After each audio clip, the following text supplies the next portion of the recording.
J'ai une question pour vous. Si votre patron vous dit que même si vous n'allez pas au travail, même si vous travaillez mal, même si vous volez dans la caisse, vous serez quand même payé tous les mois sans sanction, sans licenciement. Est-ce que vous irez au boulot? Et surtout, est-ce que vous ferez bien votre travail? Soyons honnêtes, la plupart des gens ne le feraient pas. Pas parce qu'ils sont mauvais, mais parce que le système autorise la médiocrité. Et c'est exactement dans ce contexte que se trouvent de nombreux dictateurs africains.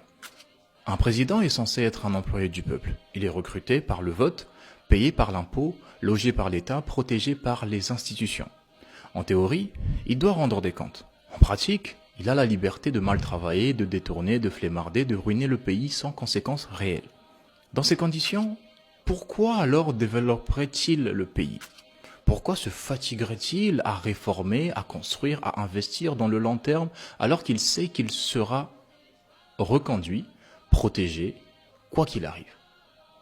Le problème n'est donc pas seulement que le président fait mal son travail, le problème c'est que le patron, le peuple, a abandonné son rôle de manager. Nous avons confié les clés de l'entreprise à un employé sans contrat clair, sans évaluation, sans sanction, sans possibilité de licenciement. Dans une entreprise normale, un salarié incompétent est rappelé à l'ordre, il est sanctionné ou remplacé. Dans nos États, l'employé suprême viole les règles. Il modifie le règlement à son avantage, il neutralise le service des ressources humaines et finit par se proclamer indispensable au sein de la boîte. Pourquoi? Parce que les institutions censées représenter le peuple sont faibles, contrôlées ou inexistantes. La justice n'est pas indépendante, le Parlement ne contrôle rien, les contre-pouvoirs sont décoratifs. Résultat, l'employé devient le patron et le patron devient spectateur.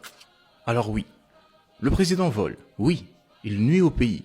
Mais pendant ce temps, nous regardons, nous subissons. Nous nous indignons sans jamais restructurer le système qui le protège.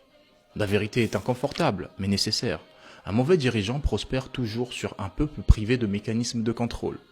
Tant que le peuple n'aura pas les moyens institutionnels de sanctionner, de révoquer, de remplacer, le pillage continuera. Un État ne se gère pas par l'émotion, mais par le contrôle. Un président n'est pas un sauveur, c'est un salarié temporaire.